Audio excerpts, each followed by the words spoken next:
বা কেউ এটা নিয়ে কোনো কথা বলেননি। আম্পায়ার, ম্যাচ রেফারি মিলে তাকে সাসপেন্ড করেছেন। হ্যাঁ, ব্যক্তিগতভাবে আমরা মনে করতে পারি যে ডিসিশনটা ওয়াজ হার্শ, বাট এটা নিয়ে আমরা কিন্তু কেউ কোনো সময় কোনো কথা বলিনি। তার কিছুদিন পর দেখলাম যে 2 ম্যাচ থেকে 1 ম্যাচ করা হলো, এটা বিসিবির করেছে। তখনও আমরা কোনো ধরনের কোনো কথা বলিনি। তখন তহিদ হৃদয় একটা ম্যাচ সাসপেন্ড ছিল, না খেলে তারপরে সে 2টা ম্যাচ খেললো। সো বেসিকলি ওর যে পানিশমেন্টটা ছিল সে কিন্তু অলরেডি সার্ভ করে নিয়েছে। এখন 2টা ম্যাচ খেলার পর কালকে শুনলাম যে তাকে আবার সাসপেন্ড করছে। এটা কোন রুলে, কোন দিকে, কিভাবে করছে এটা আমার কাছে জানা নাই।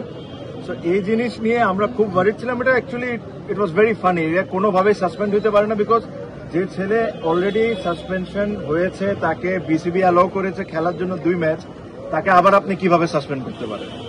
এটা আমাদের একটা বড় পয়েন্ট ছিল। সেকেন্ডলি, কিছুদিন আগে আপনারা দেখেছেন যে গুলশান আর শাহিনপুকুরের ম্যাচে কিছু আনপ্লেজেন্ট ঘটনা ঘটেছে। আমরা এই জিনিসটা ক্রিকেট বোর্ডকে ভেরি ক্লিয়ারলি বলেছি যে দেখেন, যদি ওখানে কোনো ধরনের কোনো কারাপশন হয়ে থাকে বা কোনো প্লেয়ার কোনো রং ডুইংসে থাকে, আমরা সবাই চাই এটার শাস্তি হোক, আমরা এটার সাথে 100%। বাট তার মানে এটা না আর কাউকে এটার কোনো অধিকার নাই আপনি ওই 2টা ছেলেকে নিয়ে যায় মিডিয়ার সামনে তাকে দিয়ে অ্যাক্টিং করাবেন। এটা ওয়ার্ল্ডে কোনো অ্যান্টি কারাপশন বা কোনো জায়গায় এই নিয়ম নাই। আপনি ওই 2টা ছেলেকে বেজ্জত করবেন মিডিয়ার সামনে, সেম জিনিসটা অ্যাক্টিং করেন। So this are an insult towards cricketers. এই জিনিস নিয়ে আমরা এক ফোটাও হ্যাপি ছিলাম না। সেম জিনিস বিপিএলেও একটা ঘটনা ঘটেছে, 10 জনের নাম লিক হয়েছে বিসিবির ভিতর থেকে, 10 জনের ছবি দিছে বিভিন্ন মিডিয়াতে। এগেইন, ওখান থেকে কেউ যদি দোষী হয়, আমরা সব ক্রিকেটাররা চাই তার পানিশমেন্ট হোক, তার যতটুকু শাস্তি দেওয়া সম্ভব দেওয়া হোক।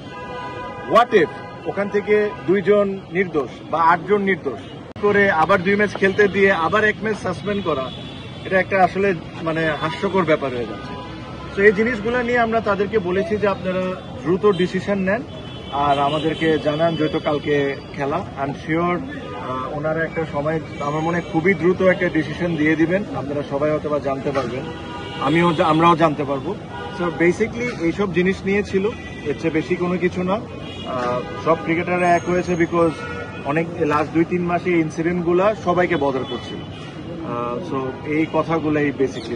একটা প্রশ্ন জাস্ট, আপনারা যেটা বলেছেন যে তাদের এটা ইয়ে করা হয়েছে যে 1 ম্যাচ নিষিদ্ধ করা হয়েছে, আবার খেলানো হয়েছে, আবার গণমাধ্যমে এসেছে যে মোহামেডান থেকে প্রেসার দিয়ে তাকে খেলানো হয়েছে, এই জিনিসটা নিয়ে কি বলবেন? হ্যাঁ, মোহামেডান থেকে প্রেসার দিয়ে খেলানো হয়েছে কি হয় নাই এই কথাটা ইম্পর্টেন্ট না। তাকে কি বিসিবি খেলতে অ্যালাউ করেছিল? ইফ বিসিবি অ্যালাউড, তার মানে he has served his punishment. তো যে ছেলে একবার তার পানিশমেন্ট সার্ভ করে নেয়, 2টা ম্যাচ খেলার পর ওকে আপনি একই কেসের জন্য আবার কেমনে পানিশমেন্ট দিতে পারেন? সো এটা নিয়ে আমাদের ডিবেট হয়েছে, ওনাদেরকে আমরা সুন্দর করে এক্সপ্লেন করেছি যে আমরা কি ফিল করি, তারপরে ওনারা ওনাদের মতো সিদ্ধান্ত দেবেন। এটা হলো তহিদ হৃদয় ওয়াজ 1 পার্ট, আদার 2টা পার্ট আমি আই হোপ আপনাদেরকে খুব ভালোভাবে এক্সপ্লেন করছি। কেউ যদি কারাপ্ট থাকে, কেউ যদি কারাপশনের সাথে জড়িত থাকে, আমরা সবাই চাই তার শাস্তি হোক। But there is always a ways, আপনি তাদেরকে পাবলিকলি হিউমিলেট করতে পারেন, দ্যাট ইজ নট রাইট। আমি আল্লাহর মধ্যে ভালো আছি ভাই, আর ইনশাআল্লাহ খুবই ভালো আছি, হেলদি।